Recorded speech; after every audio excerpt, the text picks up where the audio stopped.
Et salut à tous, on se retrouve dans une nouvelle vidéo et dans cette vidéo on va analyser l'action LVMH. Donc LVMH, je pense que tout le monde connaît, hein. Vous avez la société juste ici, donc Moët Hennessy, Louis Vuitton, société européenne, donc poids lourd du luxe en France avec à sa tête Bernard Arnault. On va analyser un peu les fondamentaux de la société, notamment sur Simply Wall Street et sur Investing, et ensuite je vous ferai une analyse détaillée au niveau de l'action avec une analyse graphique, technique, donc pour bien voir ce qui se passe sur LVMH en ce moment. Donc, qu'est-ce que nous dit le site Simply Wall Street? Donc, vous voyez qu'au niveau de la value, on est pas mal, hein, on est à un 4 sur 6. Au niveau du futur, perspective assez négative, avec notamment les droits de douane au niveau des US qui font le yo-yo avec la politique de Donald Trump, et également la Chine qui a durci et qui consomme nettement moins de produits de luxe en ce moment. Le passé 2 sur 6 comme avant, hein. La santé financière très bonne de la société, on est à 5 sur 6, et les dividendes de la société à 4 sur 6, dividendes qui est vraiment intéressant également. Donc sur la petite synthèse, donc l'action se négocie à 5,8 en dessous de notre estimation à sa juste valeur, donc au niveau de la value on serait pas trop mal.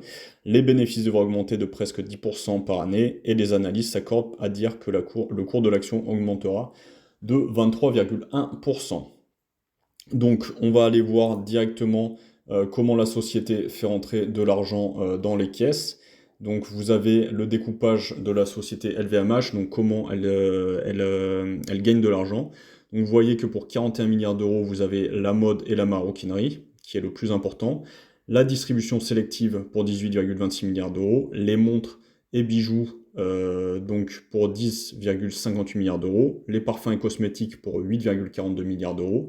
Et les autres segments de la société. Donc ce qui fait un revenu, un chiffre d'affaires de la société à 86,18 milliards d'euros. Vous avez le coût des ventes qui ampute une partie des bénéfices, hein, pour 27,92, plus l'élimination 1,5 milliard, donc ça nous fait une marge brute de 56 milliards d'euros. Vous avez d'autres dépenses également qui sont à mettre sur le compte de la société, hein, générale administrative, vente et commerce, hors exploitation, ce qui nous fait un gain net de 12,55 milliards d'euros pour la société. Au niveau de sa santé financière, on a vu qu'elle était bonne, hein, qu'il n'y avait pas de soucis, donc on a un ratio d'endettement de 33%, donc ce qui est bien. Et vous voyez qu'à long terme, les actifs sont bien supérieurs aux passifs de la société, donc ce qui est quand même vraiment intéressant pour d'avoir cette société, je pense, en portefeuille. Au niveau de l'historique de la dette, donc vous voyez que la dette est plutôt maîtrisée, hein, pour la société, avec des fondamentaux qui sont excellents et une dette qui est totalement maîtrisée. Et si on se penche au niveau du dividende versé par LVMH, donc vous avez un dividende à 2,1%. Donc le dividende par action, 13 euros, donc avec un cours de l'action qui est autour des 600-700 euros, et qui est versé en plusieurs fois, si je ne m'abuse. Donc vous avez 25 novembre, 16 avril. Ok? Donc ça, c'était pour la société LVMH au niveau des fondamentaux. Donc si on regarde un peu plus dans le détail au niveau de LVMH, donc voilà, la société 615 euros, elle se négocie en ce moment. Un objectif moyen selon Investing à 750 euros, donc un potentiel de hausse de 22%.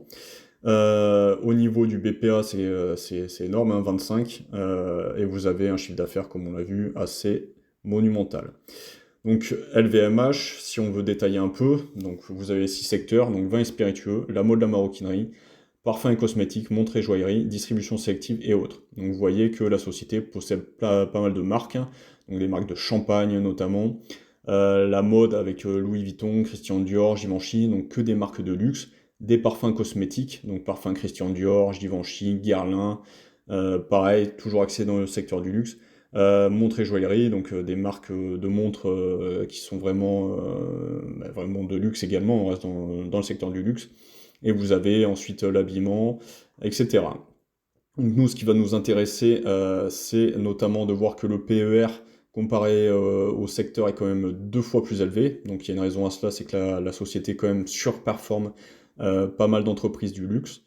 Vous avez le ratio d'endettement pour la distribution du dividende qui est à 51%, donc qui est quand même voilà, totalement raisonnable et qui permet à la société de se développer.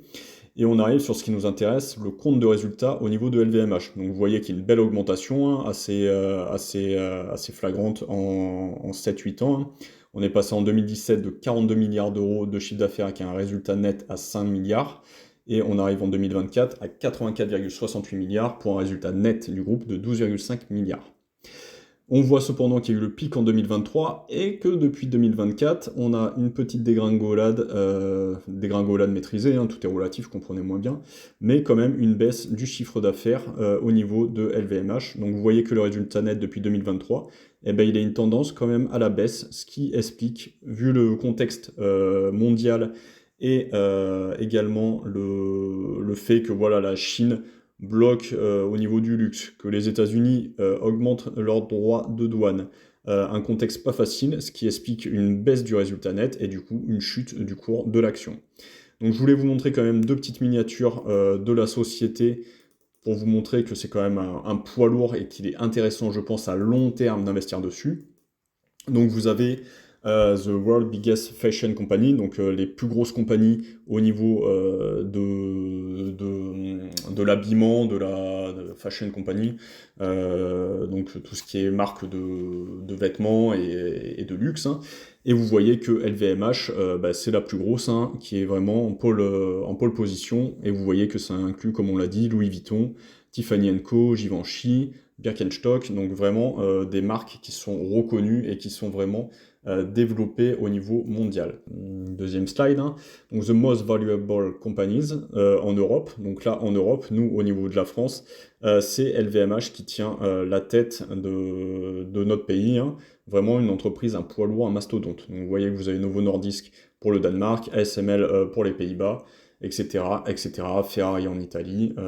Voilà, juste pour vous faire un petit rappel. Et on va directement passer à l'analyse graphique, technique de l'action LVMH. Et vous voyez qu'en journalier, LVMH c'est assez dégradé. On est sous les moyennes mobiles, on frôle la bande de Bollinger basse, on est en survente au niveau du RSI, hein, on est autour des 29-30.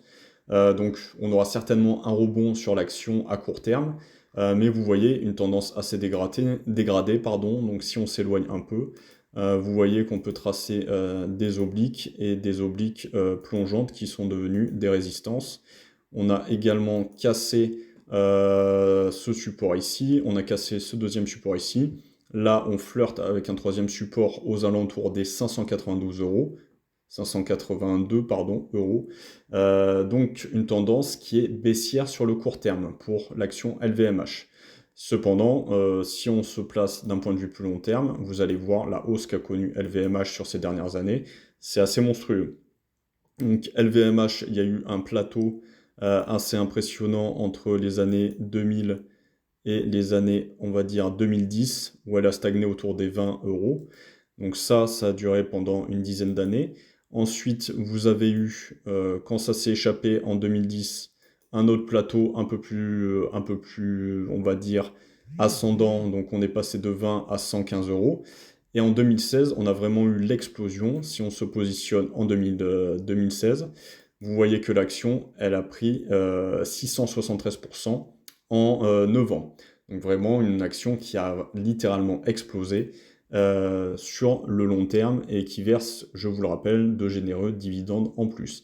Donc si on fait des retracements au niveau de Fibo, on prend la dernière hausse et on se met sur le plus haut qu'on a connu.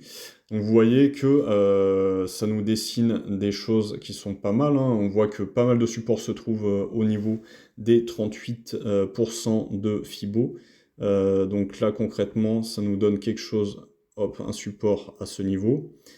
Sur les 589, on arrive aux 38% de Fibonacci. Sur les 50% de Fibonacci, on serait sur les 496. Et sur les 61,81, ça nous ramène sur une zone de support avec un précédent plus haut qui avait eu lieu dans les années 2020 à 402 euros. Donc si on fait un peu le ménage, sur le graphique. Donc ça nous donne quelque chose comme ça sur le long terme. Donc là, vous voyez que sur le long terme, on a amorcé une tendance baissière. On avait à ce niveau-là, donc vous voyez la divergence qui avait été tracée, donc ici en 2021, plus haut en 2022, et on est quand même allé rechercher un plus haut sur les quasiment 900 et 800, 868. Là, actuellement, donc vous voyez qu'on a cette oblique baissière qui va faire office de résistance. On peut en tracer une deuxième un peu plus agressive, vu qu'on a, hop, au niveau mensuel, quelque chose comme ceci. Donc là, ce qui va nous intéresser, c'est qu'au niveau du RSI, on est repassé sous les 50. Et je pense que si on veut prendre position sur l'action, faut attendre un petit peu. Je pense pas qu'on ait forcément un retracement sur les 400, hein, vu la qualité de la société, mais autour des 520, ça serait pas impossible selon moi. Celle-là, je considère que la 589, ça peut faire support, mais je pense qu'on peut le traverser. Donc moi, je verrais bien un retour sur les 500, 526 euros. Et ce qui va m'intéresser, c'est surtout la cassure d'une part de cette oblique baissière. Donc si on la casse, je considérais qu'il y aura un autre mouvement qui sera possible à la hausse. Je pense que la société peut faire ça. Et si on casse, je dis bien si on casse cette oblique, on peut repartir.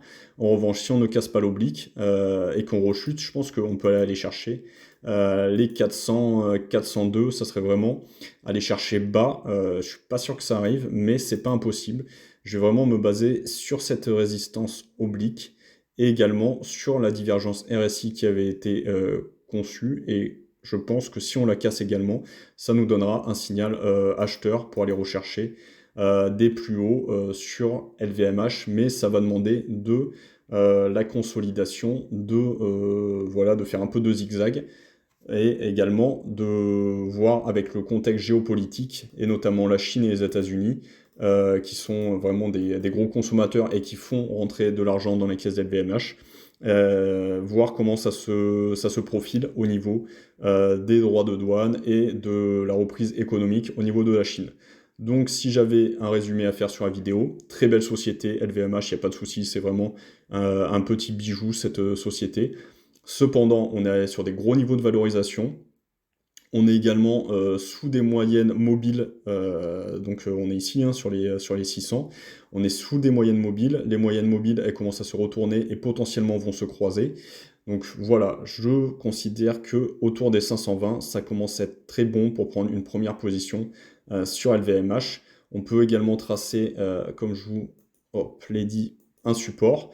Donc si là, on voit que ça tient bien sur les 550 et qu'on fait du zigzag, attendre un bon rebond ici ou alors une cassure vraiment de cette oblique comme je vous l'ai dit, cassure, hop, on attend le pullback et on rentre en position et je pense que la société repartira de plus belle. Voilà, n'hésitez pas à vous abonner, à me laisser des commentaires pour le référencement de la vidéo, à liker. Merci à tous les abonnés, ça me fait vraiment plaisir. Et je vous dis à plus dans une prochaine vidéo. Prenez soin de vous. Ciao!